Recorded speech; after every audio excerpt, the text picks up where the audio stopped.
Месяц февраль, а на улице больше 30 градусов. Как так? Это Вьетнам, детка.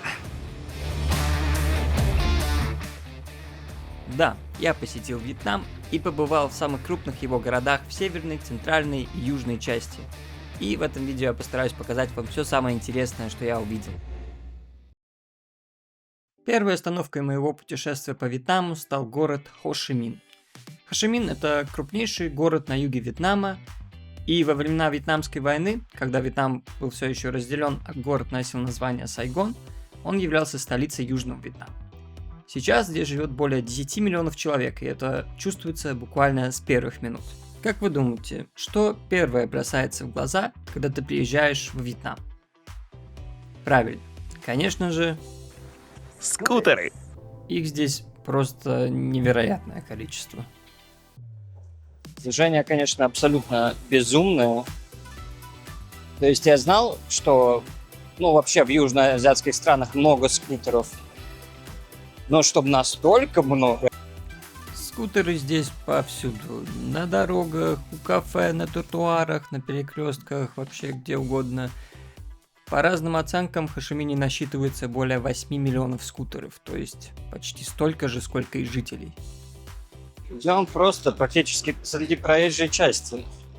Светофоров для пешеходов нету, есть только какие-то вот эти вот условные зебры, на которые, мне кажется, мало кто обращает внимание на самом деле из водителей. В общем, дорогу надо переходить аккуратно. Ну да, дорожное движение, это, конечно, просто потрясающе. Я очень рад, что я не стал арендовать автомобиль или что такое, не было у меня такой глупой идеи, потому что это кошмар, просто я не знаю, как я здесь перемещался. Поле, русское поле. Сегодня Хо-Ши-Мин – шумный, живой, стремительно развивающийся мегаполис. Но еще совсем недавно эта земля была ареной одних из самых тяжелых конфликтов 20 века. Чтобы лучше почувствовать этот город и понять, почему он стал именно таким, каким мы его видим, нужно немного окунуться в историю. Поэтому перед тем, как мы отправимся дальше на прогулку, я попробую очень кратко рассказать, что здесь происходило. По окончанию Второй мировой войны, когда японские силы покинули Вьетнам, Вьетнам решил, что отличная вообще возможность наконец-то стать независимым. И тогда Хо-Ши-Мин 2 сентября 1945 года сказал: все, мы теперь Демократическая Республика Вьетнама. Но на это Франция сказала: Хо-Ши-Мин, ты чё, ле кринж, так нельзя, потому что до того-то это была французская колония. И, в общем-то, началась эта Индокитайская война, где Франция воевала за то, чтобы вернуть себе территорию Вьетнама в свое владение. Здесь это также называется войной сопротивления. И война эта была, конечно, не совсем обычная. Дело в том, что у Вьетнама на тот момент не было особо военной техники, не было авиации. Но что у них было, это партизанская тактика и поддержка местного населения. И в результате Франция проиграла. В Женеве было подписано соглашение, в результате которого Вьетнам был разделен на северный и южный. Изначально это планировалось как временная мера, и потом планировали провести большие выборы и объединить страну обратно. Но выборов не произошло. Дело в том, что Северный Вьетнам во главе с Хо-Ши-Мином был страной коммунистической, а Южный, он был с западными ценностями, поддерживаемый США. И на тот момент, в 1956 году, все знали, что если будет проходить голосование, то победит Хо-Ши-Мин. Поэтому никаких выборов не произошло. Север и Хо-Ши-Мин, конечно же, не принимают разделенный Вьетнам, и начинается Вьетнамская война. Северный Вьетнам поддерживают СССР, Китай, прочие коммунистические сторонники. Южный Вьетнам поддерживает США и антикоммунисты. И война идет достаточно долго, больше 20 лет. В течение этой войны США постепенно оказывают все большую поддержку Югу. В 60-х годах уже начинается очень активное участие. Куча американских солдат прилетают во Вьетнам, здесь строятся военные базы. И уже в 70-х годах, в начале 70-х годов в Америке начинаются протесты, потому что они говорят, зачем вообще, что происходит, почему мы воюем какую-то непонятную войну где-то на другом конце мира. люди недовольны, почему американские граждане где-то там умирают, непонятно за что. И тогда президент их нынешний говорит: ладно, все, мы сваливаем, они сваливают.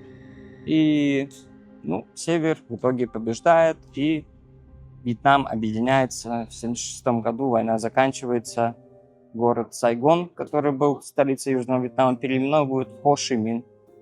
Позади меня находится Дворец Независимости, или, как его еще называют, Дворец Воссоединения. Раньше на его месте находился Дворец Нородомма, который был резиденцией французского губернатора. Но в 1954 году, когда в Женеве подписали соглашение о разделении Вьетнама на южную и северную часть, и французские силы покинули Вьетнам, его переименовали в Дворец Независимости.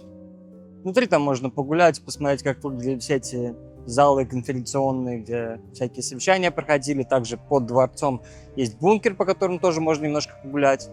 Была также отдельная небольшая выставка, которая была посвящена больше президенту Южного Вьетнама и чем он занимался во время Вьетнамской войны, и как он тоже из демократической республики превратил это все в диктатуру.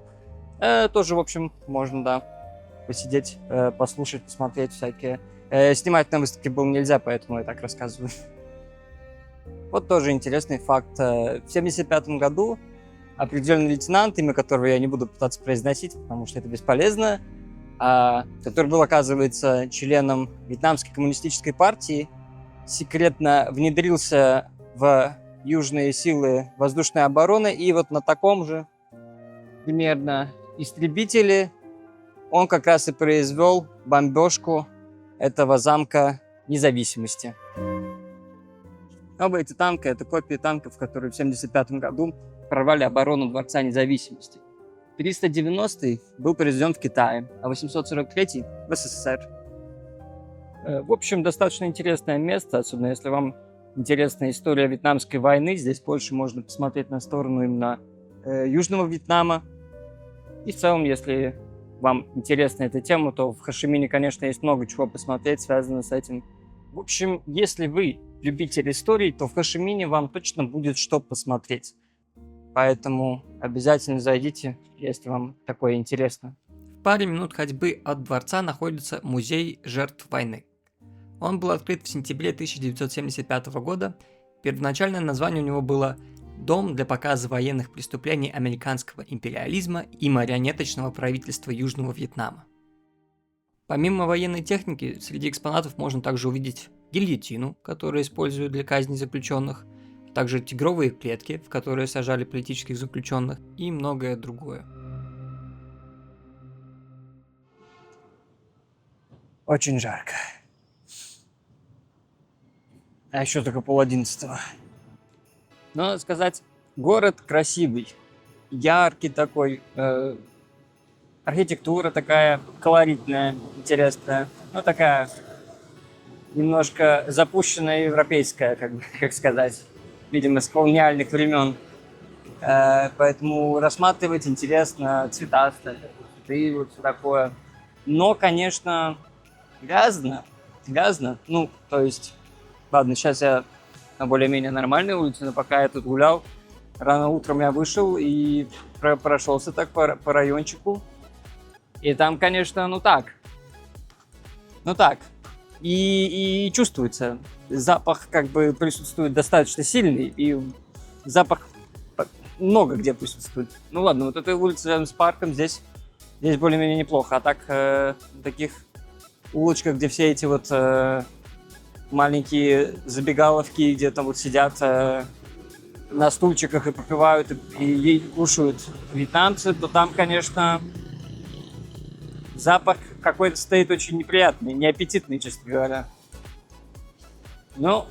Видимо, они пьют. Вчера, когда я гулял ночью, я этого не ощущал как-то. Но вот утром я вышел, и прям что-то напал на меня этот запах. Что еще тут такой интересный прикол у них? Вот пешеходные светофоры в тех немногих местах, где они все-таки есть, они не предупреждают тебя о том, что сейчас загорится красный для тебя. И вот когда ты переходишь какую-то широченную дорогу, ты такой идешь на середине дороги, у тебя зеленый, стоит, сотни этих скутеристов, готовых тебя задавить, и вдруг красный, они все сразу жух! И ты посреди всего этого посреди дороги прямо, и тебя объезжают миллион этих самых. Очень интересно. Могли бы, конечно, не знаю, моргающий зеленый сделать какой-то, чтобы ты мог приготовиться морально или что-то такое. Есть в Хошимине одна достопримечательность со времен французских колоний. Собор Сайгонской Богоматери. Хотите посмотреть? Я тоже хочу. Вон он. Красивый. Прикольный. Пускай не получилось посмотреть на собор, но зато прямо напротив находится другая достопримечательность. Это центральное отделение почты. Тоже красиво. Было построено в 1891 году. Французами. Внутри оно, правда, не особо похоже на почтовое отделение, но окей. Прямо напротив почтового отделения и собора находится другая достопримечательность. Это пешеходная улица, книжная пешеходная улица, это называется. Пешеходная улица в любом случае прикольно, поэтому я хотел посмотреть, потому что здесь пешеходных улиц не так много.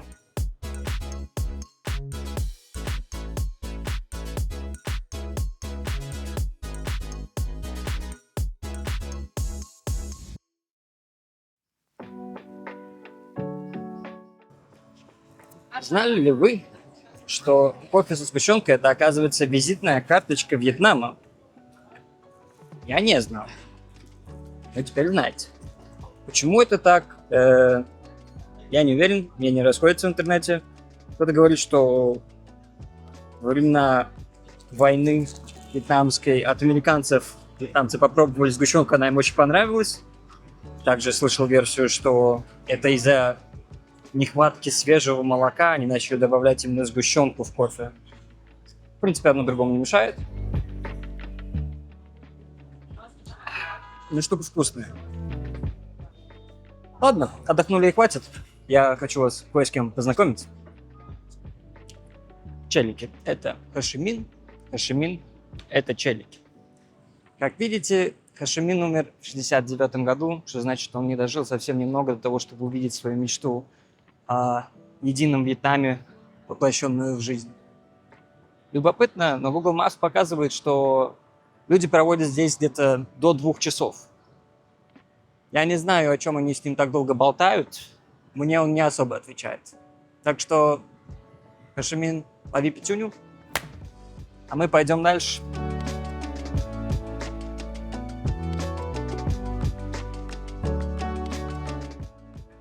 Согласно моим источникам, здесь должна быть какая-то красивая пешеходная улица, но ее мы, видимо, в этот раз не увидим. Все закрыто. Зато вон какая прикольная штука. Это кафе-апартаменты. Как вы видите, на каждом балконе какая-то вывеска, и там это отдельное кафе. Но кофе я уже только что попил, так что заходить туда я не буду. Ну а я решил подняться на обзорную площадку и осмотреть город с высоты.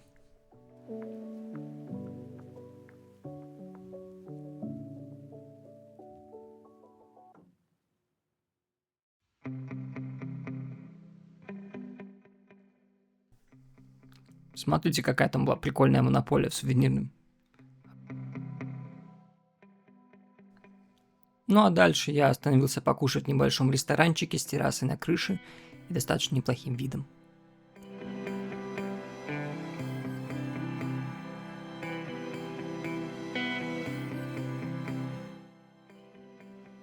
После еды дошел до местного Джапантауна, но, если честно, не могу сказать, что я как-то почувствовал там особо японский вайб. Японию мне не особо напомнило как-то все. Слишком все равно много скутеров. Все равно как-то понимаю, что ты во Вьетнаме. До сих пор сегодня я перемещался исключительно пешком. Но я думаю, пора тоже попробовать скутер. Не самому, конечно, за рулем. Но здесь очень распространенная практика такси-скутеров. Первый раз кататься на скутере было на самом деле страшновато, но на самом деле я очень быстро привык и потом очень часто пользовался этим. Очень удобный способ перемещения, быстро тебя доставляют по городу и на самом деле очень дешево. Да и в принципе поездка на скутере по городу уже само по себе небольшое такое развлечение. А едем мы вот к тому высокому зданию. Landmark 81. Ну что ж, вот мы и на месте. Самое высокое здание во Вьетнаме. Второе по высоте в Южно-Восточной Азии. И 17-е по высоте в мире. Окей, я приехал специально пораньше, чтобы не пропустить закат. Но, кажется, с закатом могут быть проблемы. Погодка. Видимость не очень хорошая, мягко говоря. Но посмотрим. Я возьму какой-нибудь напиток попить, посидеть, почилить, подожду. Может быть, что-нибудь и будет видно.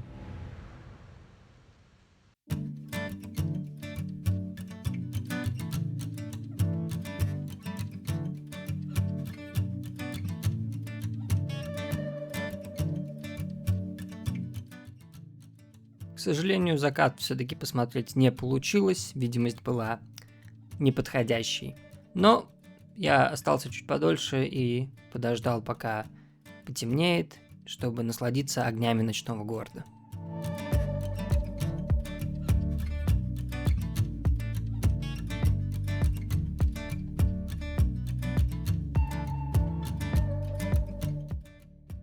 Естественно, это небоскреб не только обзорная площадка, но также и торговый центр.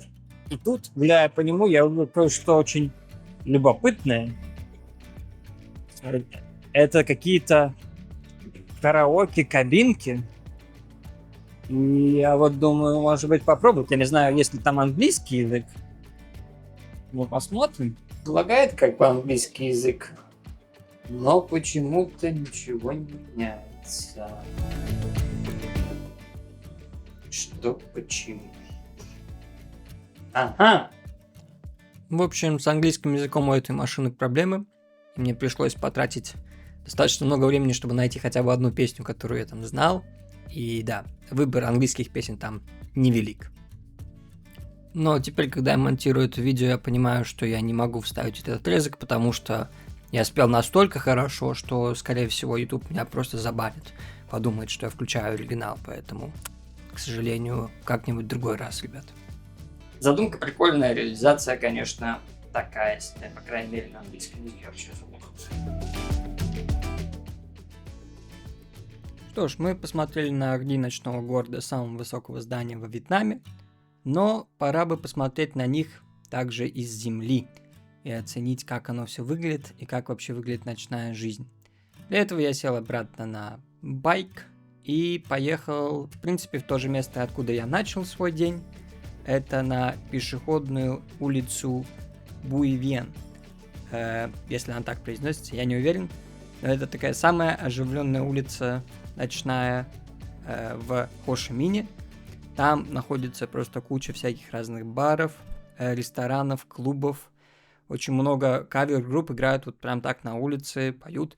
Но также там есть всякие такие клубы, где танцуют девушки в откровенных нарядах, и какие-то массажные салоны подозрительные, куда тебя зазывал. Очень много зазывал. Все тебя пытаются куда-то затащить, так что осторожно. Но место такое атмосферное, погулять там прикольно. Я в итоге просто засел в одном из баров с живой музыкой и на самом деле услышал там очень талантливые кавер-банды, очень хорошие музыканты. Ну и так получилось по совпадению, что на самом деле эта улица, это прямо то место, где у меня находится отель, поэтому я провел остаток вечера там. В общем, если вам нравятся вот такие вот тусовки, такой вид активный движ, то это место вам явно придется по вкусу.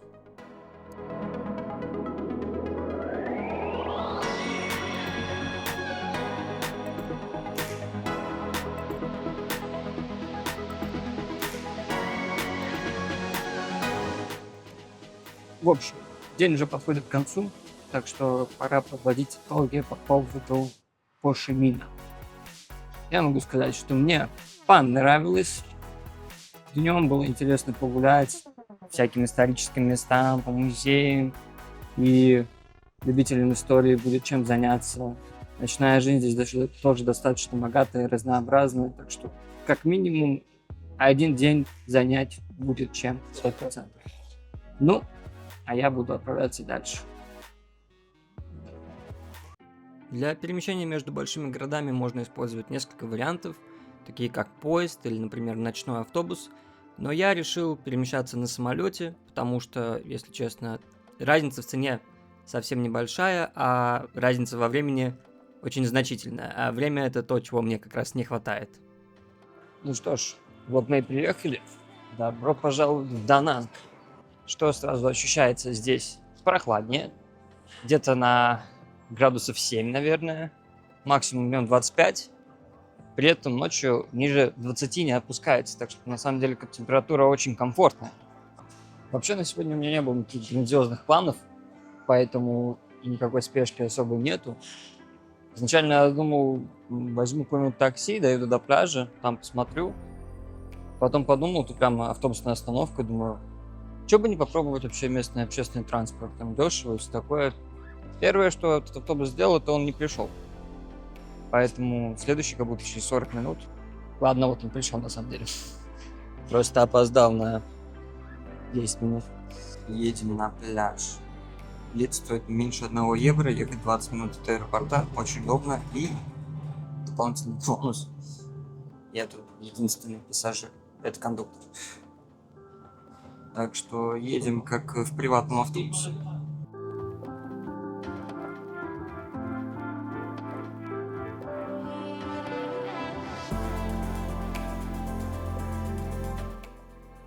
Окей, миссия выполнена. Мы успешно добрались до пляжа. Пляж выглядит очень даже неплохо.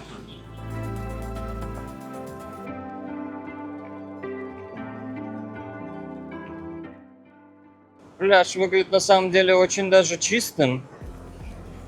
И такой красивый песок здесь. И какие красивые волны. Вау. Во времена Вьетнамской войны в Дананге была большая авиабаза США. И американские солдаты говорили, что пляж в Дананге это самый красивый пляж, который они когда-либо видели. Окей. Вы все же, наверное, ждете, когда же я вам расскажу, что это за место такое Дананг. Не беспокойтесь, сейчас все будет. Что ж, Дананг это такой нынче популярный курортный город во Вьетнаме. Находится он прям посередине страны, примерно на одинаковом расстоянии между Хошимином, где мы были, и Ханоем, который является столицей Вьетнама на севере. Дананга очень удобное местоположение. На западе горы, на востоке море, и совсем рядом находится пару очень примечательных исторических городов, в которые мы тоже потом отправимся. Сегодня мы будем исследовать Дананг. Я уже отсюда вижу одну из достопримечательностей, которую мы посмотрим. Не знаю, будет ли вам видно. Вон там, вон, большая статуя. Туда мы тоже попробуем отправиться сегодня. Ну и сегодня, конечно же, нужно будет искупнуться. Примечательно также, что Дананг совсем не так давно стал таким туристическим направлением. Как я и говорил, раньше это была в основном военная база, военный порт. Так что город все еще активно развивается. Даже первая береговая линия еще не до конца застроена. Вот там и здесь строят, наверное, какой-то, ну да, какой-то отель будет. И в целом еще есть еще места, где строить отели. Так что город явно будет продолжать расти. Любопытно, что кажется, вообще пляж разделен на зоны вот такими флагами. Как, например, этот желтый, красный. Видимо, где красный, там купаться нельзя. И желтый вот, да, какими-то буями отделены. Даже время написано для плавания. Так что в любое время плавать нельзя. Интересно. Интересно. Возможно, это и обычная практика, но я с таким не сталкивался. Не особо часто я бываю на курорте. Но на самом деле, перед тем, как идти купаться и вообще куда-то ехать, делать что-то еще, то надо сначала поесть. Зашел в ближайший ресторан, первый, который попался. Цены тут, скорее всего, был чуть повыше, но зато какой вид!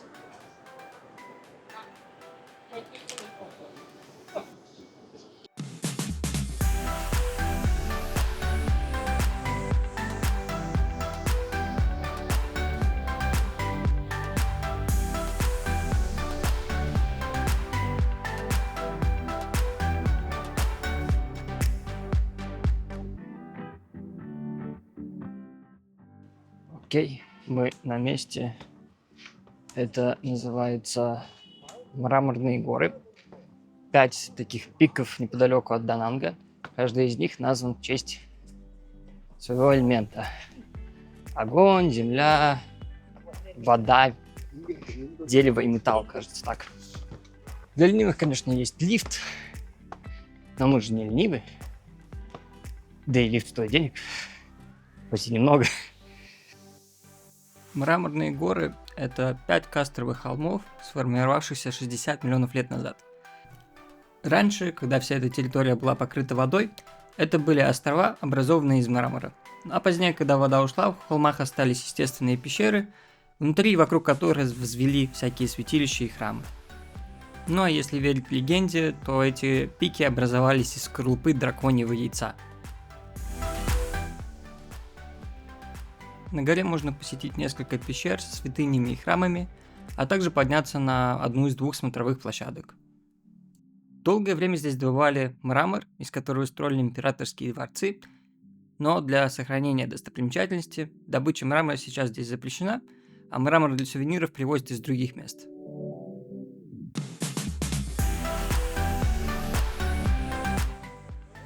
Отверстие там, конечно, очень узкое. Я едва пролез, учитывая, что я с рюкзаком. И сейчас я смотрю, там обратно пробка, потому что это, видимо, единственный путь наверх. И теперь люди, которые уже раньше забрались наверх, пытаются спуститься вниз, а там люди все лезут из дыры.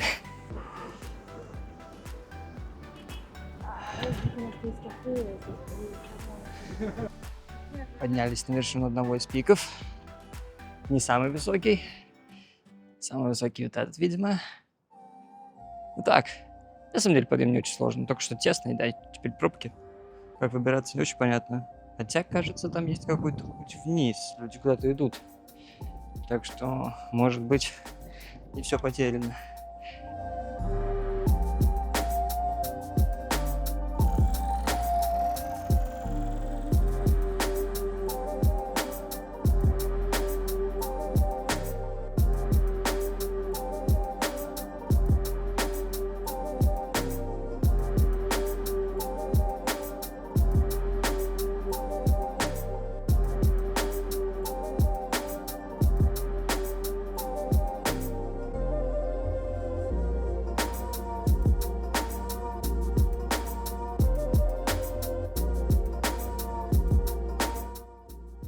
Так, ну теперь осталось только подняться на самый высокий пик. И можно считать это дело законченным. Красиво.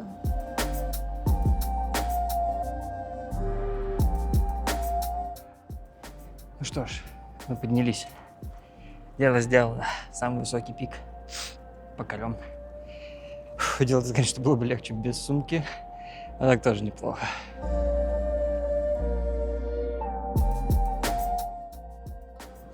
Хотелось бы полюбоваться всем немножко больше, но солнце сейчас в самом зените, просто с меня сливается миллион лучев пота. Я тут сгорю сейчас, поэтому будем потихоньку спускаться вниз. Room review.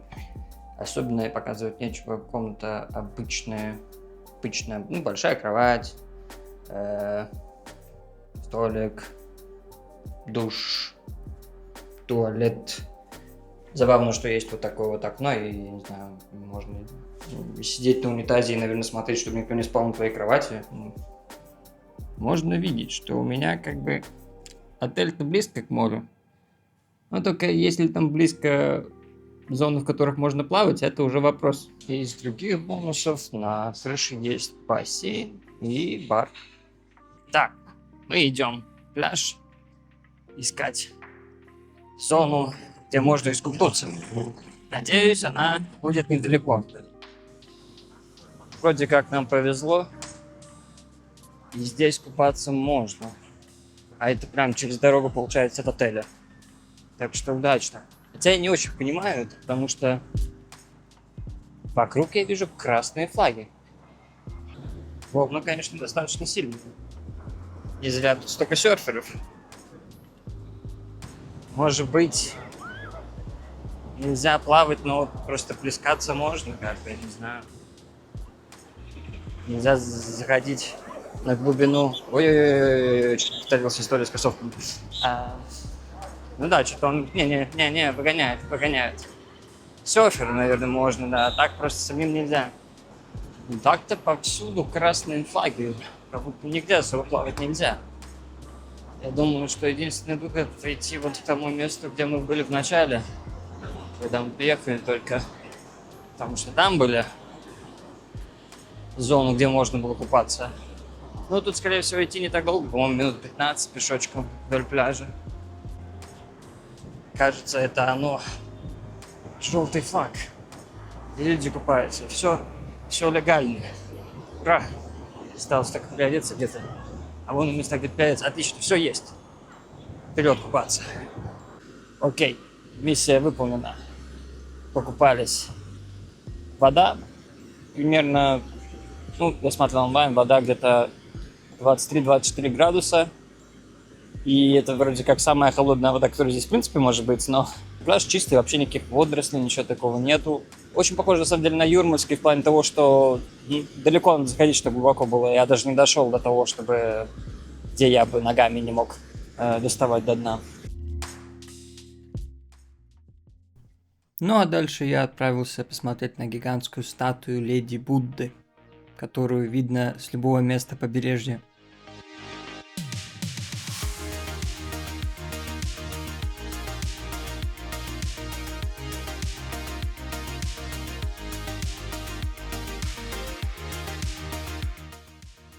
Я думаю, внимательный зритель уже должен был догадаться, зачем я сюда приехал.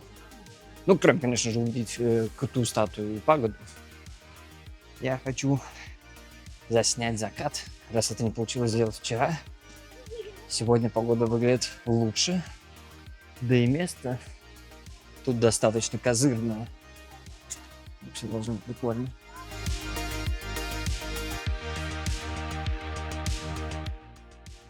Ходя в храм, обязательно нужно снимать обувь. Все тут ходят босиком. Даже в сандалях нельзя.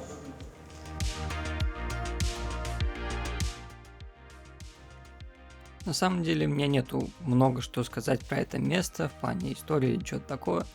Это буддийский храм, очень красивый, с красивой пагодой, с очень большой статуей Леди Будды, поэтому просто наслаждайтесь снятыми кадрами.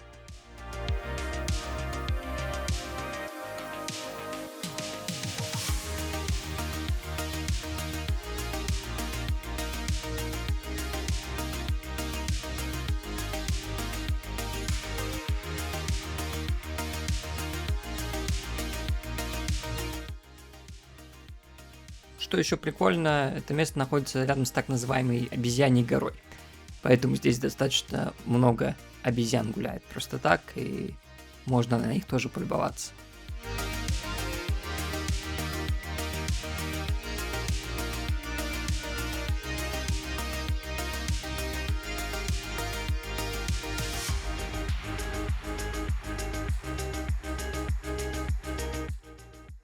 Место, короче, зачетная.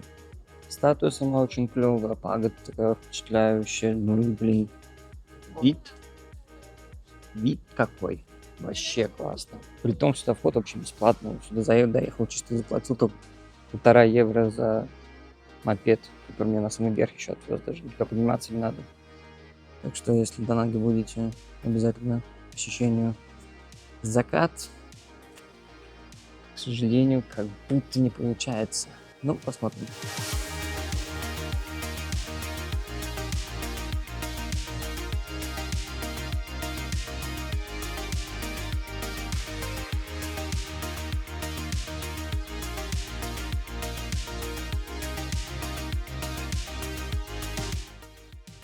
Ну что ж, мы забрались на Мраморные горы, искупались в местном море, посмотрели на очень красивый храм, понаблюдали за закатом, за ночным городом.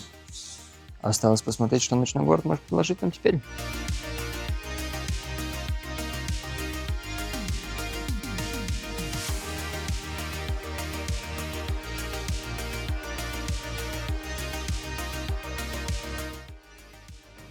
В поисках еды я ушел достаточно глубоко от моря, что набрел на какой-то рынок, базар, не знаю, что достаточно, конечно, прикольно.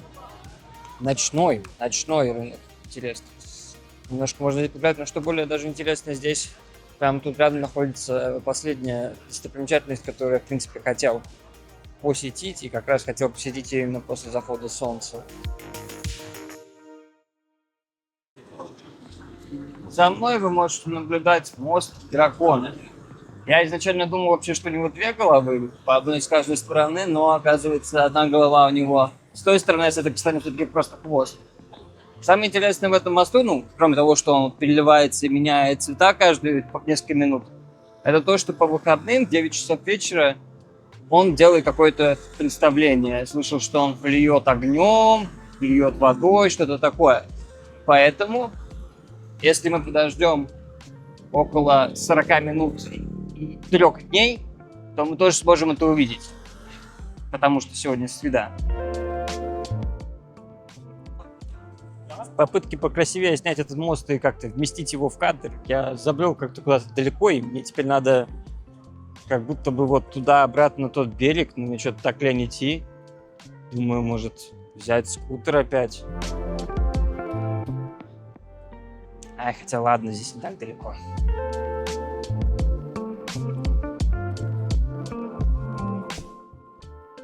В итоге мне надоело искать место, где поесть, я просто сел в какое-то рандомное место на улице, маленькое, где подают по.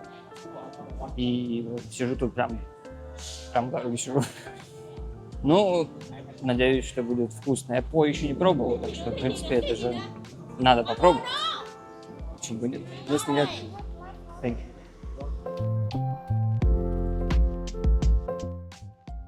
Окей, ребята, у меня отличные новости. Оказывается, дракон делает свою штуку, ну, то есть Dragon Bridge делает свою штуку и в пятницу вечером, поэтому я вернулся к нему специально, чтобы вы смогли все-таки увидеть, что же он такое делает. Я ожидаю увидеть что-нибудь такое, но только еще круче, с огнем.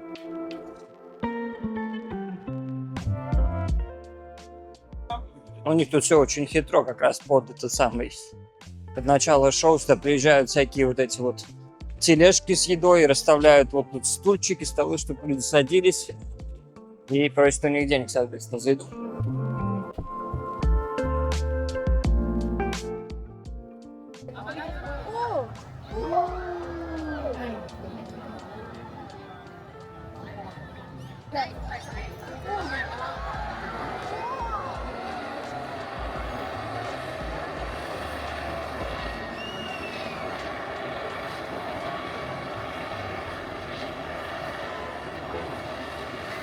Ну что сказать.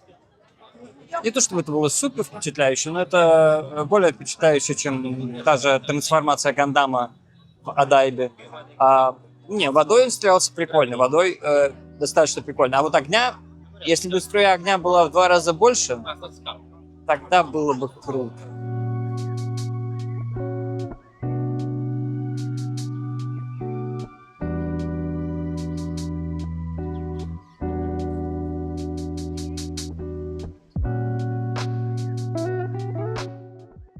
Мы выехали за пределы Дананга, и позади меня находится самая длинная неразрывная канатная дорога в мире. Длиной 5 километров, чуть даже больше, чем 5 километров. Она доставит нас на высоту 1400 метров в тематический парк Банна Хиллз, который также является домом для одной из самых известных достопримечательностей – Золотой мост.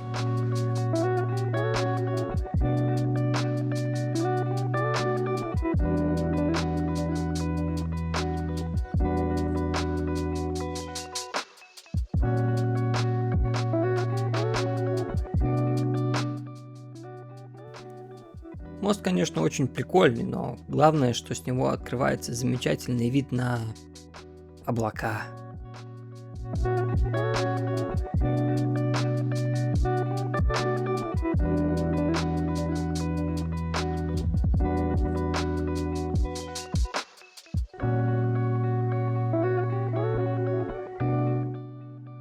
Солнце печет так страшно, я был вынужден купить шляпу.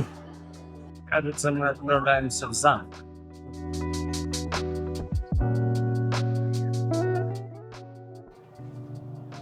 пока можно сказать. У меня такое впечатление, что этот парк, он более интересен, наверное, местным и более туристам из азиатских стран, потому что, ну, как бы тут вся такая тематика замки, это как бы европейские замки, которые в Европе это можно настоящие посмотреть, поэтому человека из Европы такое вряд ли очень сильно впечатлит. Конечно, другое дело это локация, то, что это находится на вершине горы. Это прикольно, но тогда это очень сильно зависит от видимости в определенный день. Например, сейчас видно, в принципе, только облака, немножко вершины гор. И, конечно, в такой момент чуть менее интересно. Я представляю, что если небо чистое, то это, конечно, все намного больше впечатляет. Но здесь должны быть еще какие-то развлечения вроде горок, вроде как неплохой буфет, так что мы посетим эти места. Здесь вроде еще должна быть какая-то пивоварня, где прям здесь варят какое-то крафтовое пиво, которое прям получает какие-то награды. Мне даже дали купончик на попробовать бесплатно, поэтому это мы тоже сделаем. Ну, кстати, немножко прояснилось. Надо будет потом посмотреть еще раз на мост. Вот мост было бы интересно посмотреть, как там без облаков. Ну, посмотрим, повезет ли нам.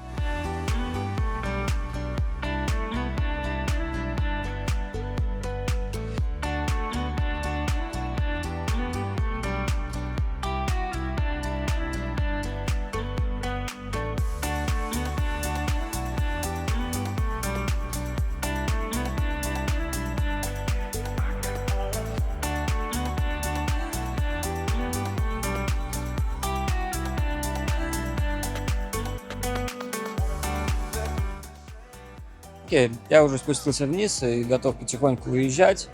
Так что мои впечатления в итоге от этого парка развлечений, в принципе, все мои ожидания, они совпали с реальностью. Как мне кажется, это более интересно для азиатских туристов, потому что тематика самого парка, она такая Европа, Франция, архитектура, вот это вот все. Горки там были, их, во-первых, было очень мало, и не то, чтобы они особо впечатляли. Вид, конечно, оттуда был бы прикольный, если не облака, поэтому очень сильно зависит от погоды. Как бы. Сам мост этот золотой, да, он прикольный. И как бы, когда я ехал вниз на фуникулере, я смог наконец-то разглядеть город, Дананг. Издалека я представляю, что да, в безоблачную погоду это было бы очень красиво с этого моста. Но тут уже как бы погоду мы не контролируем, поэтому как повезет.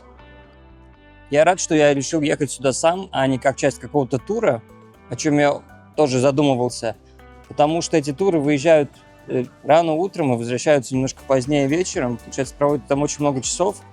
Я провел там в сумме, наверное, часа 3, и мне в целом хватило, как бы, нормально. Это не так дорого было, я как бы не жалею, что посетил. И теперь, как бы, поскольку я освободился достаточно рано, у меня все еще есть время съездить в еще один другой город, в который я думал, что я уже не попаду из-за ограничений по времени, а так все, в принципе, сложилось неплохо.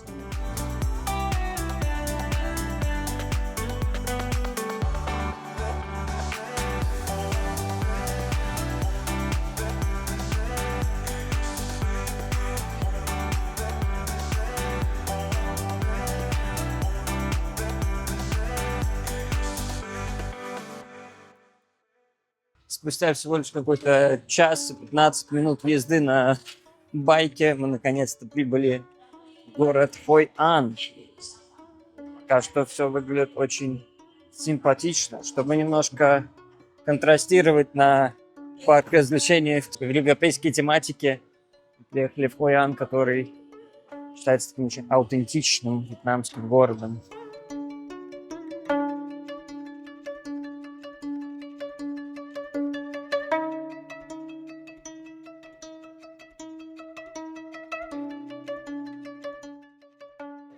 Людей, конечно, дофига, но тут действительно очень красиво. А вечером старый город освещается китайскими фонарями. Будем смотреть.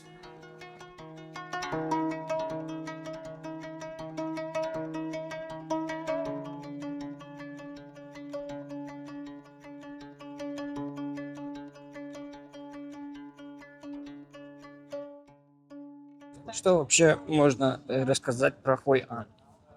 Не сказать, что я очень много чего знаю. Быстрый ресерч, насколько я знаю, это когда-то раньше был очень большой портовый город, в котором портовало полмира, Япония, Китай, все вот эти вот азиатские страны. Но со временем здешняя река, она заилилась, что такое, что перестали ходить корабли, и больше торговля перешла как раз в Дананг. Вот. Это старый город, по крайней мере, является тоже наследием ЮНЕСКО, из-за чего здесь тоже регулируется, что нельзя, например, новые вывески, высокие здания, конечно же, сохраняют старые фасады зданий, чтобы сохранить все тот исторический вайб. Ну, выглядит, конечно, очень красиво здесь все, что сказать. Еще одна вещь, которую я знаю, которую мне рассказал, на самом деле, знакомый, что этот город также, в принципе, является знаменитым за своих портных. И, в принципе, да, если здесь гуляешь даже по старому городу, то видно очень много мест, именно где специально тебя могут на заказ измерить и в течение пары рабочих дней пошить тебе костюм или рубашку, или еще что-то такое. Многие этим пользуются, на самом деле. Вот как раз у меня знакомый так шил себе свадебный костюм. И это, ну, качественно и недорого. И, может быть, я бы сам таким что-то воспользовался, но завтра меня здесь уже не будет, а тут надо хотя бы как минимум один рабочий день им нужен. А то и больше. В общем, я на самом деле, конечно, очень рад, что я сюда заглянул, потому что, да, изначально я уже думал, что я сюда не приеду, и совсем не пожалел, что прокатился сюда 1,5 часа. Все-таки очень-очень прикольное место. Процентно рекомендую посетить. Ну и тут, конечно же, много всяких активностей какие-то. Тут тоже есть и музеи, и храмы, и всякие такие вещи какие-то, которые можно делать дополнительно. На лодках покататься. Я даже просто как бы сейчас в основном просто гуляю по этим улочкам, мне уже кайфово. Но, да, можно, скорее всего, из этого весь день как бы сделать поездки сюда. Поэтому, если будете поблизости, как раз совсем близко от Дананга, как я говорил, всего 1 час. И доехать сюда тоже нет никаких проблем. Можно хоть группой, хоть такси, 10 евро от Дананга. Зашел покушать в ресторан. Тут такой красивый вид. И как раз на реку, что очень прикольно. У них тут как раз есть сет с несколькими блюдами, которые я хотел попробовать именно в Хойане.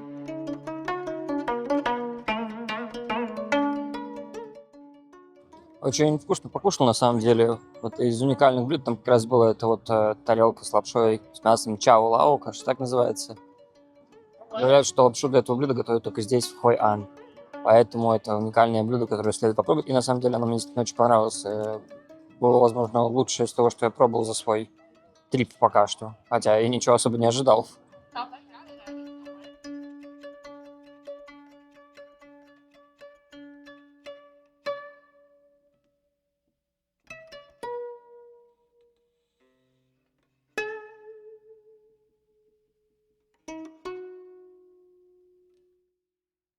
И с первого дня, приехав сюда, я замечал очень много надписей с новым 2026 годом. И я думал, февраль уже, и как бы что, они забыли, что ли, декорации снять. Ну, как-то их становилось все больше и больше. И, конечно же, быстренько проверив в Гугле, я узнал, что да, оказывается, они отдельно празднуют Новый год. У них отдельный такой праздник, как вьетнамский лунный Новый год. Он бывает в разные даты. В этом году он выпадает с 14 по 22 февраля. У них будет 9 дней выходных подряд. И будет считаться первым днем Нового года 17 февраля. Так что вот такой интересный факт. Это у них самый большой праздник, в принципе, в Вьетнаме. Так что к нему везде активно готовятся, везде в городах видите надписи с Новым годом. Так что если вы приедете в это время, наверняка застанете какое-то большое празднование. Я, к сожалению, в это время уже уеду, но может в следующий раз.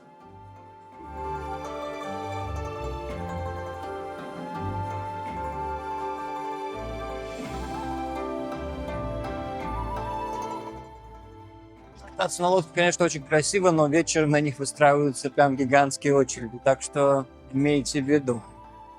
Я тут мимо проходил, и отсюда так пахнет круассанами вкусно, что я просто не могу не остановиться.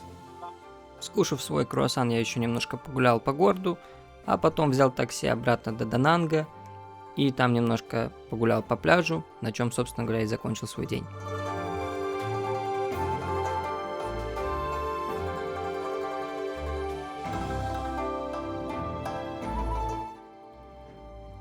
На следующее утро я присоединился к небольшой тургруппе, и мы отправились в имперский город Хюэ. Но чтобы в него попасть, нужно преодолеть перевал Хайван. Это такой красивый горный перевал, и можно его преодолеть как на машине, так и на поезде. Есть на самом деле еще один вариант, это по тоннелю, который там прокопали, но это пускай намного быстрее, но тогда вы не сможете полюбоваться красивыми видами. Преодолев перевал, мы сделали остановку в лагуне Лап-Ан. И вот весь этот бамбук, торчащий из воды, который вы можете видеть, его используют для того, чтобы выращивать устрицы. Здесь находится устричная ферма, и тут выращивают устрицы как для потребления в пищу, так и для добычи жемчуга. Попробуйте угадать, сколько здесь стоят устрицы. Цена получается за килограмм 1 евро. Примерно так.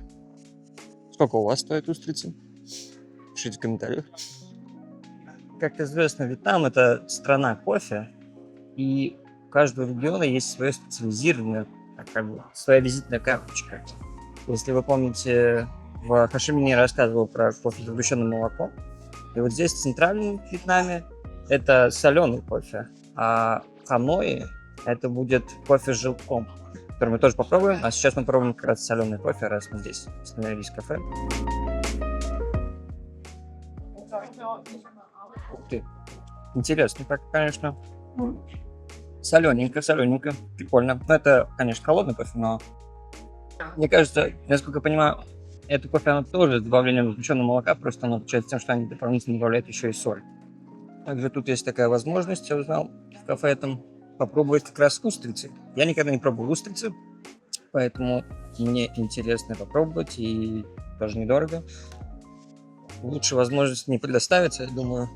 Иногда немного страшно пробовать устрицы, знаете, в каких-то местах, но здесь это, они здесь прям выращивают, поэтому я думаю, это свежайшие устрицы, должны быть, и ничего страшного не должно произойти.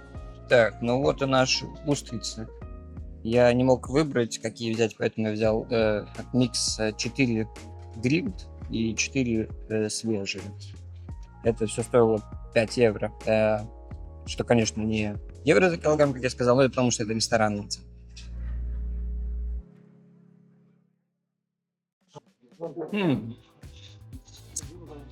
Ну, неплохо.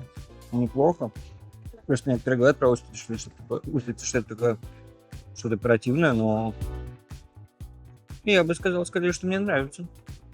Попробуем гриль. Ну, гриль ощущается меньше, как что-то такое морское, потому что тут что-то еще сверху насыпано, какие-то орешки, что ли, я не знаю, что-то, какой-то лук. И саму устрицу я не так сильно ощущаю. На вкус неплохо, но свежие устрицы как-то интереснее, скажем так. Ну, раз уже пробовал устрицы, все такое. Свежие, они более, как-то больше этот прикол есть.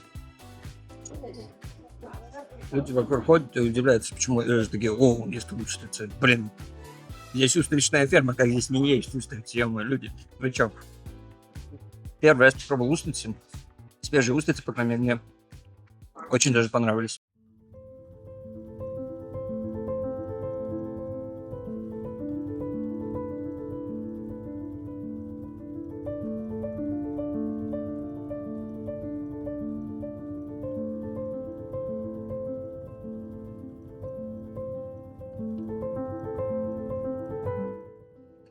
Мы находимся в имперском городе Хюэ. Это территория примерно 5 квадратных километров в самом центре города Хюэ, которая находится в центре Вьетнама. Так было заведено, что император должен был править прямо из центра страны, чтобы он был соединен и севером, и югом, поэтому вот местоположение выбрано такое, что это в самом центре Вьетнама. И здесь жила и правила последняя династия Вьетнамской империи. Это династия Нуэн. Интересный факт, что Нуэн — это также самая популярная фамилия во Вьетнаме, и носит ее примерно 40% населения. Я не могу точно объяснить, почему так. Даже мой гид затруднился, он сказал, это сложно объяснить. В интернете пишут, что это связано с тем, что был такой обычай или порядок брать фамилию правящей династии. Поэтому очень много Нуэнов в Вьетнаме. Прямо позади меня вот эти вот пустые участки земли. Тут раньше находился как раз дворец короля и королевы. Они оба были уничтожены во время Второй мировой войны, и их сложно очень восстановить. Какие-то здания здесь, в этом имперском городе, не реновированы, какие-то все еще реновируются, но эти очень сложно восстановить, потому что нету официальных документов, нету чертежей. На самом деле, очень интересная экскурсия. Гид очень много чего интересного рассказывает. Я, конечно, не буду все пересказывать. Показал нам на плане, что за здание, где что было. Вот там в той стороне, например, находятся дома, так скажем, эскорта императора. Последнего императора было 7 девушек в эскорте, получается. Но что как бы неплохо, но на самом деле не так много. Потому что, оказывается, например, второго императора, по словам нашего гида, было 500 девушек в эскорте и 142 ребенка. Так что он был достаточно плодовитый парень. Этот имперский город был построен в 19 веке, в начале 19 века. Строительство началось в 1802 году и заняло примерно 27 лет. И вплоть до 1945 года здесь правили династия Нуэн, последний император. В 1945 году, сразу после конца Второй мировой войны, последний император династии Нуэн, Баодай, сложил свои полномочия и ушел в отставку. Народ тогда уже не поддерживал императора, и ему пришлось это сделать. Люди считали, что он был скорее как называется, кукла императора, что у него не было настоящей власти, и он не имел никакой силы. Соответственно, он не мог тогда освободить вьетнамский народ от французов. И поэтому люди пошли как раз за Хошимином, за Северным Вьетнамом, соответственно, за коммунистами. Позже Баодай на самом деле вернулся в Южный Вьетнам, в Сайгон, Хошимин, и стал первым президентом Южного Вьетнама. Был им до 1954 года, как раз когда в Женеве подписали документы о разделении Вьетнама. Тогда его заменили на другого популярного парня. После перерыва на обед мы отправились в пагоду Тхен Му. Это древний буддийский храм в городе Хюэ, где в храме, к сожалению, самому снимать было нельзя, но мы смогли посмотреть на пагоду.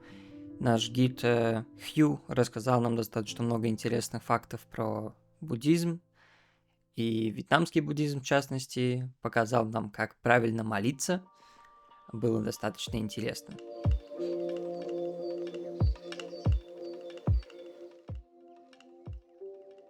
Ну и последней остановкой нашего тура была гробница предпоследнего императора династии Нуэн, Кхайдин. Вообще, весь тур мне очень понравился, и надо, конечно, сказать, что подобные места действительно стоит посещать вместе с гидом.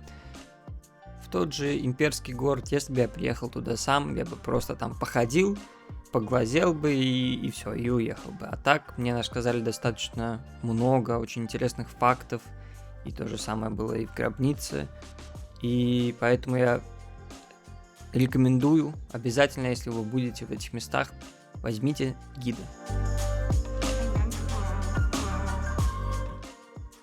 Как сегодня сказал наш гид Хью, если ты хочешь понять культуру Вьетнама и испытать ее, тебе надо ехать на север, в нынешнюю столицу Ханой. Если ты хочешь увидеть больше экономику, где делаются деньги, и весь этот экшен, тебе нужно ехать на юг, в Хошимин, где мы были.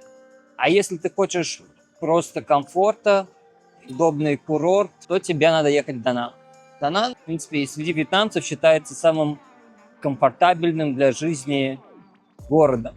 Он достаточно сильно отличается от того же Хошимина, который очень такой бизи, супер оживленный город, очень много людей там, большое население. Скорее всего, как раз в этом и дело, что здесь население значительно меньше. Если в Хошимине живет 10 миллионов человек, Хошимин является самым большим городом юга Вьетнама, то Дананг — это самый большой город в центральной части Вьетнама. Но здесь живет только 1 миллион 200 тысяч людей. То есть разница почти в 10 раз. И это, в принципе, тоже ощущается и на улицах. Он не настолько хаотичный, здесь намного спокойнее. В принципе, я могу представить, что это очень неплохой тоже вариант для людей, которые, например, если вы работаете на удаленной работе, можете позволить себе работать из-за границы, просто приезжать и жить в Дананге. Выглядит как будто очень комфортно и прикольно. Пляж очень красивый, приятный климат, рядом и горы, и море, и всякие исторические города, и не так суматошно, как в том же Хошимине. Так что вот такой вот summary про Дананг. Ну, а завтра мы прилетим в Ханой и посмотрим на столицу.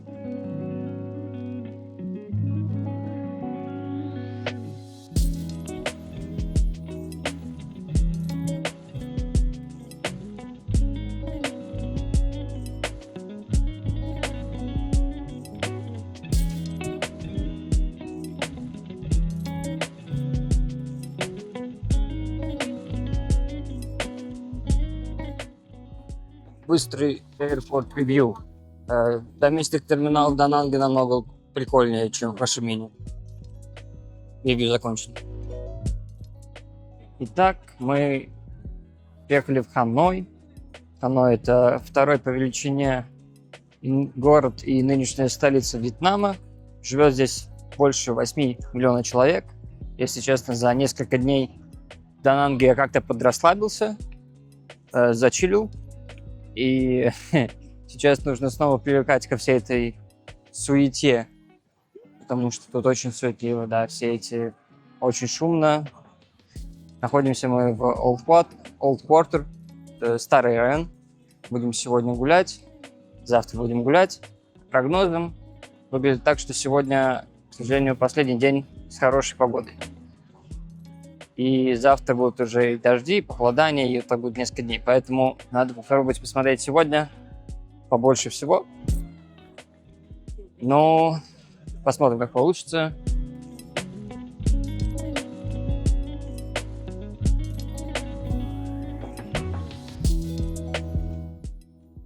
Ну, это, короче, церковь, как бы. Там внутри все как в церкви, я даже показывать не буду. Кто не видел церковь, ну, ё-моё, типа, вы видели церковь. Вы видели церковь, это тоже церковь. Там внутри все как в церкви. Знаете, когда у нас хорошая погода летом, как бы людям хочется кушать в ресторанах на улице, у нас там запариваются, ставят какие-то веранды, столы, стулья, а вот вьетнамцам им как бы вообще пофиг. Они вот поставили пластиковые стульчики такие детские, и они вот сидят и все. И так везде. Везде. Не, ну как бы. Ничего плохого-то нет, конечно. Но забавно. Вообще, кстати, все, что это мне еще напоминает, это вот Неаполь. Потому что там-то тоже, вот ты ходишь просто по проезжей части, потому что тротуары запаркованы полностью мопедами, которые тебе надо обходить. Там нету места, поэтому легче уже просто по проезжей части идти. В принципе, все равно тут все так и ходят. Это озеро, это просто зона каких-то бесконечных фотосессий. Я просто иду туда, вообще невозможно. Все что-то фоткаются, все еще куча людей в традиционных костюмах, я не понимаю, праздник какой-то, или это здесь все время так. Что происходит, я не знаю. И я не буду узнавать, мне все равно. На самом деле, если бы вьетнамцы разговаривали по-английски чуть получше, то я бы спросил, на самом деле, что происходит. Но мне тоже не очень хочется их ставить в такое неудобное положение, потому что моим наблюдением пока что уровень английского здесь, ну так, хромает.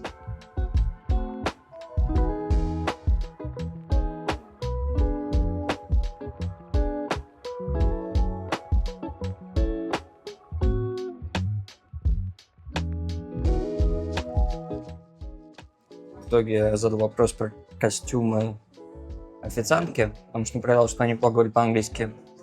Но она не поняла мой вопрос. Ответила о чем-то совсем другом.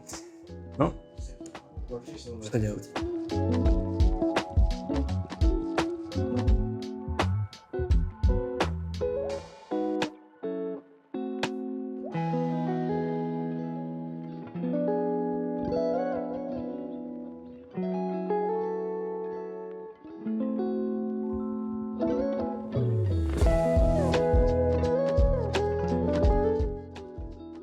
было достаточно забавно. Я просто сидел в телефоне, смотрел, что мне дальше поделать, и подходит парень, такой 10-летний парниша, такой: можно с вами поговорить? Я такой: хорошо. И садится со мной и давай задавать всякие вопросы. И он говорит, у него английский лучше, чем у любого взрослого, который я здесь слышал. То есть у него такой чистый, очень понятный, четкий английский. Потом он использует достаточно такие, интересные слова. И с ним болтал практически абсолютно на равных. И это было, конечно, очень интересно. Он говорит, что да, вот так вот ему нравится тренировать свой английский. Было достаточно прикольно. Ну и, конечно, там тоже бегал его маленький кузен, они попросили телефон у меня поиграть в шахматы. Ну да, так вот составили мне компанию на 15 минут. Забавно. Мы идем на кукольное шоу. Это здесь популярная тема. Посмотрим, как там. Да и просто кукольное шоу, это водяные куклы в воде, что-то такое. Посмотрим.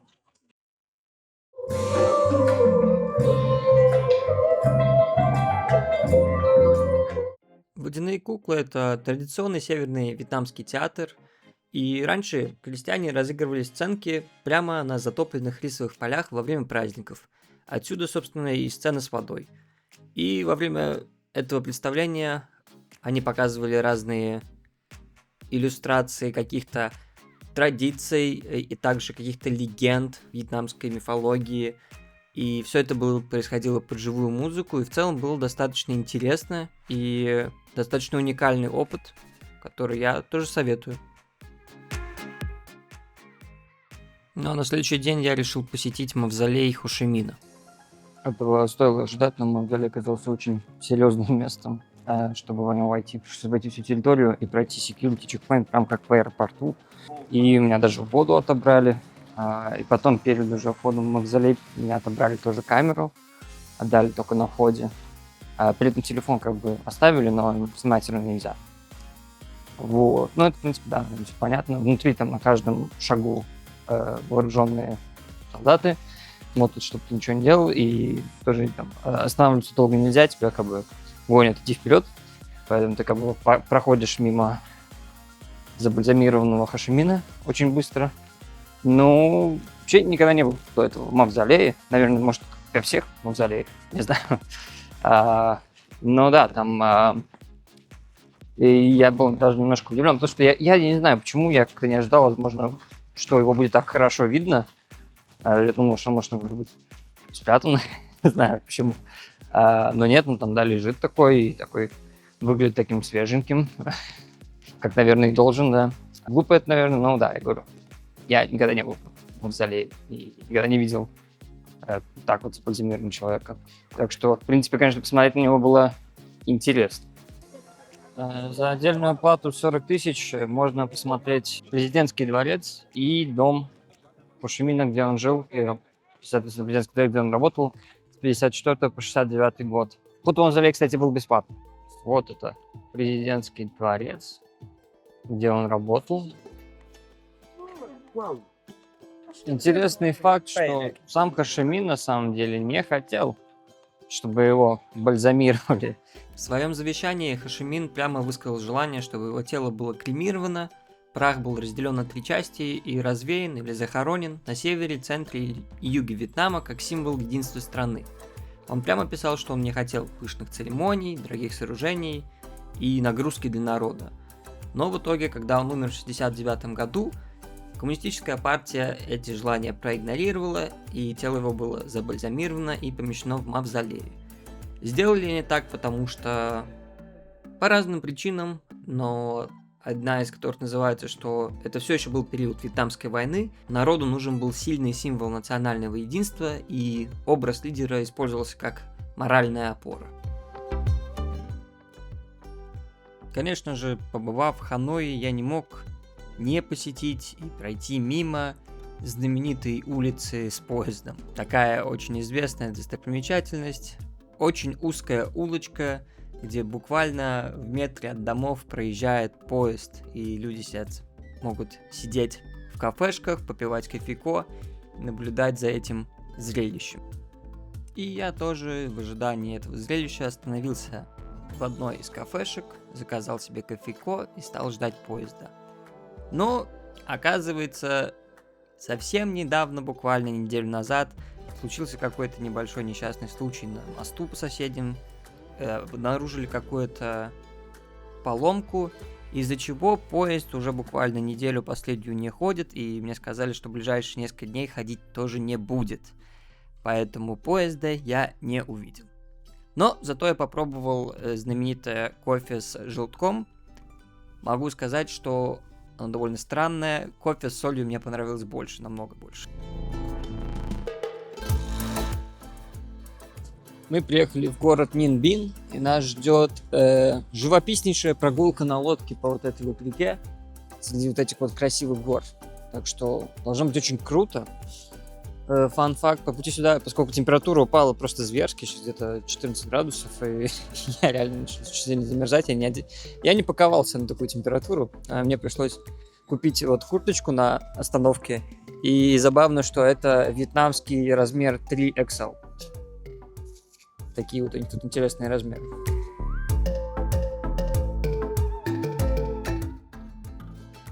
Как вы можете видеть, прогулки на лодках здесь это достаточно популярное развлечение. Существует несколько разных маршрутов. Тот, на котором были мы, занял у нас примерно 1,5 часа в лодке. По пути мы проплывали через несколько вот таких вот пещер. Местами они достаточно низкие, приходится пригибаться, чтобы головой не удариться. И пейзажи, конечно, очень красивые и уникальные.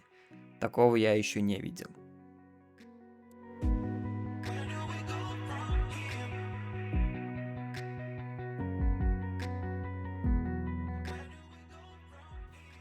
Если эти пейзажи кажутся вам знакомыми, возможно, это потому, что вы смотрели фильм «Кинг-Конг. Остров черепа», который частично снимался именно здесь, в Нинбин.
Прогулка, конечно, была очень прикольная, на самом деле. Пейзаж здесь, конечно, офигенный. Я бы даже сказал, почти как у нас в Сигулде. После лодки нас ждал ланч в стиле буфет, и после этого мы сели на велосипеде и поехали за нашим гидом кататься по местной деревеньке, где он рассказывал нам всякие интересные истории про то, как живут местные жители.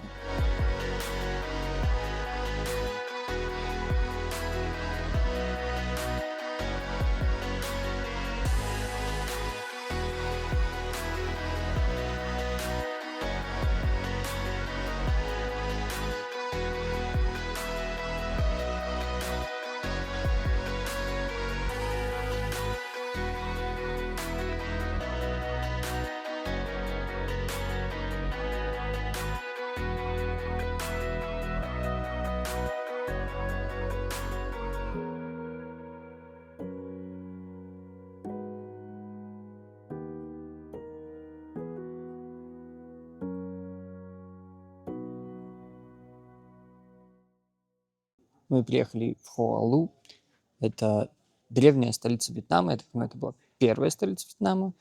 В года с 968 по 1010 год служила 3 династиям. И находится она вот здесь вот, неподалеку от Нинбина.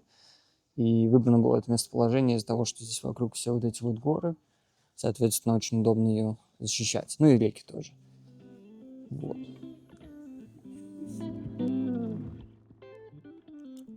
Последняя нашей остановкой в этом туре была пещера Муа, которая находится на вершине вот этой вот горы.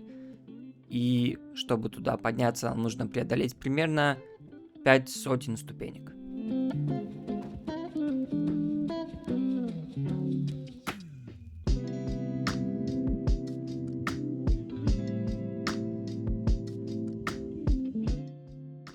К сожалению, когда я завершил этот подъем, оказалось, что в эту саму пещеру стоит какая-то безумная очередь, там было достаточно много людей, поэтому в саму пещеру я не попал. Но сам только этот вид уже стоил этих усилий, поэтому я ни о чем не пожалел.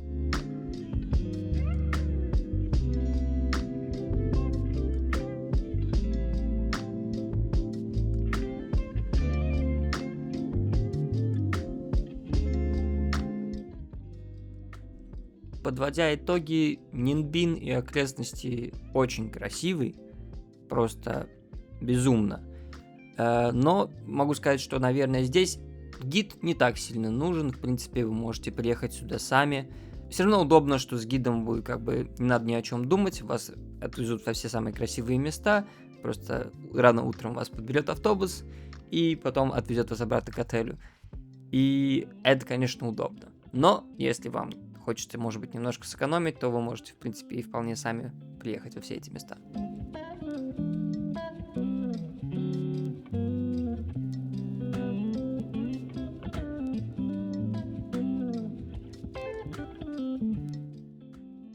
Сегодня последний день во Вьетнаме. И проведем мы его в очередном туре. Поедем в Халонг-Бэй. Хорошие новости, что сегодня в Ханое дождя не ожидается. Плохие новости, что в Халонг-Бэй дождь ожидается.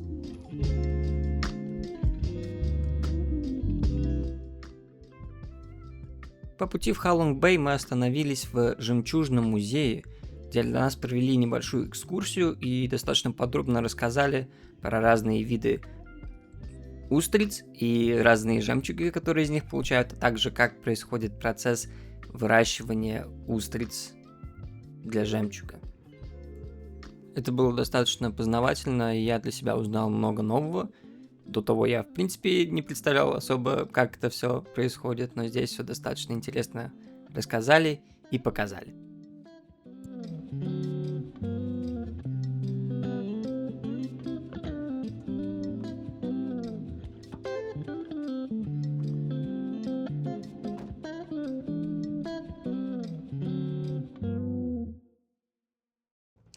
Вот мы, значит, находимся в бухте Халонг. Это такое прикольное место. Здесь более 2000, не более, на самом деле, чуть меньше 2000 островов. Мы сейчас плывем на остров Тито, где мы займемся немножко хайкингом. Ну, там также есть возможность поплавать, но погодка сегодня не располагает. Еще, конечно, в целом, видимость, к сожалению, не такая хорошая. Сегодня достаточно туманно. Да и вообще, плохая видимость — это какой-то, возвращающийся гость в этом видео. Я не могу постоянно. Он преследует меня. Потому что так было бы очень, конечно, прикольно, если бы сейчас было чисто, то там вдалеке все эти горы, если бы тоже видны. Но так, конечно, тоже красиво. В принципе, что я жалуюсь на видимость, но, по крайней мере, нету дождя, потому что я почему-то был уверен, что будет дождь. По прогнозам показывало, что будет дождь. А, по крайней мере, пока что дождя нету. Вообще забавно, потому что, они говорили все время так. Следующая остановка — это остров Тито. Кто такой Тито? Сказали, что это названо в честь человека, да, но я вообще что-то не понял. И мы приехали сюда, и оказывается, что Тито — это Герман Титов, который был советским космонавтом, вторым человеком в космосе и первым, который провел там более суток и спал в невесомости. Вот это вот он, Тито. Это как бы остров назван в его честь.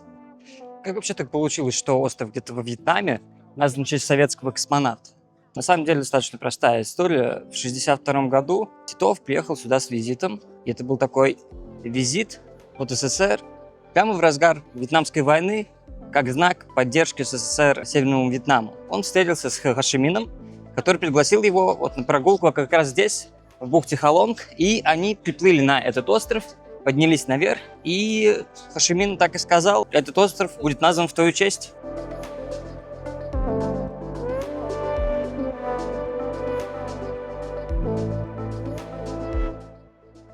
И даже после того, как Хо Ши Мин умер, закончилась Вьетнамская война, распался Советский Союз, остров все еще носит имя Титова.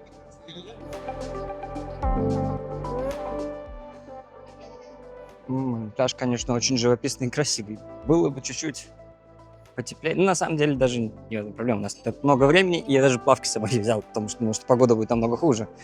А так, кто-то даже вот купается, и, в принципе, место очень красивое.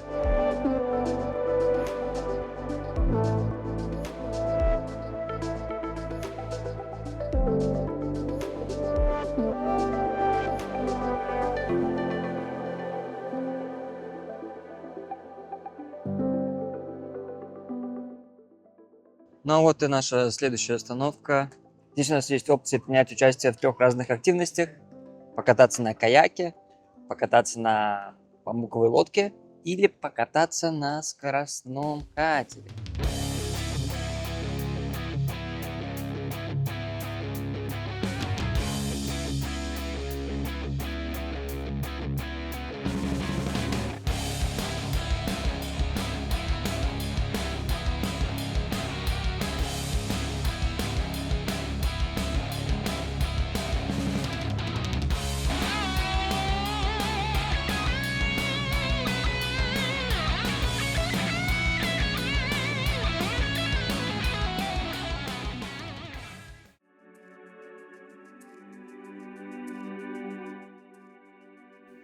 Последняя наша остановка – это пещера Удивления. Одна из крупнейших и самых впечатляющих пещер в бухте. Ее длина около 500 метров, и она состоит из 2 огромных залов. Там куча разных сталактитов и сталагмитов причудливой формы. Туристов, конечно, много, и даже какая-то очередь на входе в пещеру, но это на самом деле считается самым низким сезоном, поэтому никогда меньше их здесь не бывает.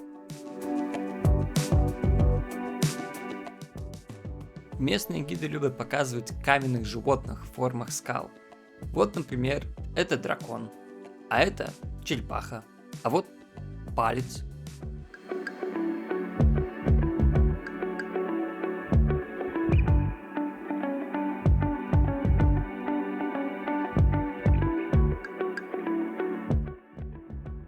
Что ж, активности на сегодня закончились, и это последний день. Так что мы возвращаемся в порт и возвращаемся в Ханой. В Ханой мы уже будем достаточно поздно, 9 часов вечера, так что ни на что особо времени не остается. Завтра утром уже вылетаю. Так что, думаю, хорошее место, чтобы подвести конец и закончить видео. Если досмотрели до сюда, то большое спасибо. Надеюсь, вам было интересно, что-нибудь новое узнали. И если вам понравилось, то, пожалуйста, подписывайтесь, ставьте лайки. Тут все как бы на чистом энтузиазме, мне ничего не платят, поэтому любая поддержка, она очень ценится. Так что да, подписывайтесь, ставьте лайки, пишите комментарии, напишите, какое вам место больше всего понравилось из тех, что я показал в видео, где вы бы хотели побывать. Если это видео соберет 200 лайков, то я сниму небольшое отдельное видео про все траты, которые я совершил во Вьетнаме, что сколько стоило. Я вел достаточно подробный отчет, так что вполне себе можно это тоже сделать, если вам интересно. Если спрос будет, то сделаем. Ну, так что спасибо вам за просмотр и всего хорошего.